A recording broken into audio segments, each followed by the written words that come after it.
주님은 승천하셨고 제자들은 주님의 명령에 순종하여 이 감람산으로부터 예루살렘으로 돌아왔습니다. 안식일에 가기 알맞은 거리라고 기록하지 않았습니까? 그것은 도보로 성전에 걸어갈 만한 그 정도의 거리입니다. 그래서 성경학자들은 약 1km 정도라고 생각하면 된다고 지침을 줍니다. 그들은 한 다락방에 유했습니다. 참석한 인물들이 소개됩니다.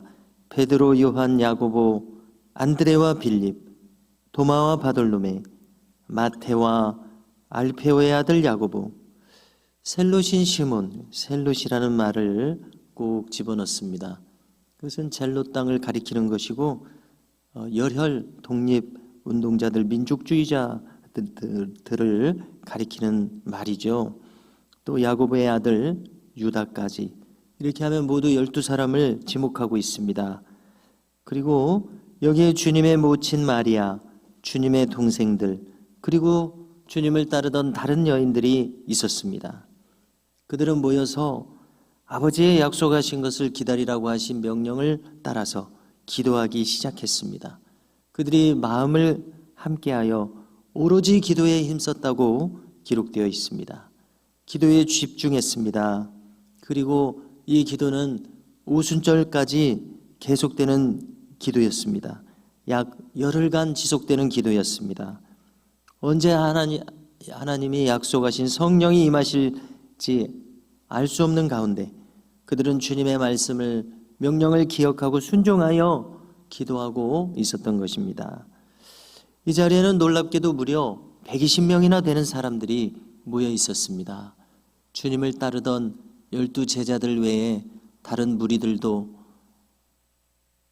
다 흩어지지 아니하고 무려 120명이나 되는 사람들이 약속하신 것을 기다리라는 명령에 순종해서 기대감을 가지고 모여서 기도하고 있었다는 것이 참으로 놀랍습니다. 참으로 적지 않은 사람들입니다. 이 자리에서 이 모임을 이끄는 입장일 것으로 생각되는 베드로가 자리에서 일어섰습니다. 이 12사도의 자리에 가룟 유다로 인하여 생긴 이 공백을 보충하여 세우기 위해서 일어난 겁니다. 가룟 유다는 이 베드로에 따르면은 다윗이 시편에서 예언하여 말씀한 대로 제갈 길을 갔습니다. 시편 69편 25절을 찾아보면은 오늘 베드로가 인용한 구절이 있습니다. 그들의 거처가 황폐하게 하시며 그들의 장막에 사는 자가 없게 하소서, 이렇게 기록되어 있는데요. 조금 전에 함께 읽으신 것처럼 아겔다마라고 하는 이 피밭, 바로 이 황폐해진 이 피밭을 가리키는 말로 이해가 되고요. 또 시편 109편 8절에 그의 연수를 짧게 하시며 그의 직분을 타인이 빼앗게 하시며 라는 구절이 있는 것을 인용하고 있습니다. 그러므로 이 말씀을 따라서 공석이 된 이 사도의 빈 자리를 보충하여 세워야 할 것이라고 여기 의견을 제시했습니다. 이어서 베드로는 이 사도로 보충되어야 할 사람의 자격을 제시하고 있습니다. 그 자격은 한 가지입니다. 그 자격은 주님의 공생애 동안에, 즉 2년 반 정도 되는 이 시간 동안에 주님 및 제자들과 함께 다녔던 사람 중에서 선택되어야 할 것이다. 이 기준을 제시했습니다. 참 합당한 기준이라고 생각되지 않습니까? 이 자격에 부합한 후보가 두 사람이 있었습니다. 한 사람은 바사바라고 하는 사람이었습니다. 여기 앞에 바가 붙으면 바는 누구의 아들이라는 뜻입니다. 그래서 바사바는 사르바의 아들이라는 뜻이 되고요. 또 이 사람은 별명이 있습니다. 유수도라는 별명입니다.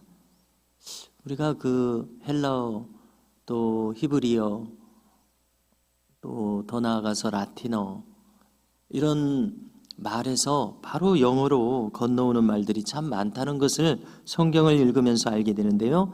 여기 유스도라는 말은 영어에서는 justice라는 말이 있습니다. 그 말은 의롭다라는 뜻입니다. 의인이라는 뜻입니다. 그러니까 이 유스도라고 하는 이 별명을 가진 사람은 무엇인가 그 태도나 행동이 참 바른 그런 사람이었지 않았을까, 이런 추측을 하게 되고요. 이 사람의 또 다른 이름은 요셉이었습니다. 요셉이라는 이름 뜻은 야곱의 아들 요셉 있지 않습니까? 더하여 주신다, 이런 뜻이죠. 자, 그리고 또 한 사람은 마띠아였습니다. 우리가 구약 성경에서 마띠 야후라는 이름을 발견하게 되는데요. 이 야후라는 뜻은 여호와라는 뜻이고, 마띠는 누구누구의 선물이라는 뜻이어서 마띠야후는 여호와의 선물이라는 뜻입니다. 그것이 이제 줄임말로 우리도 애칭을 사용하듯이 마띠아라고 제시되어 있는데요. 주님의 제자 중에 마태가 있지 않습니까? 영어로는 매튜 이렇게 읽게 되는데 바로 그것이 마띠야후입니다.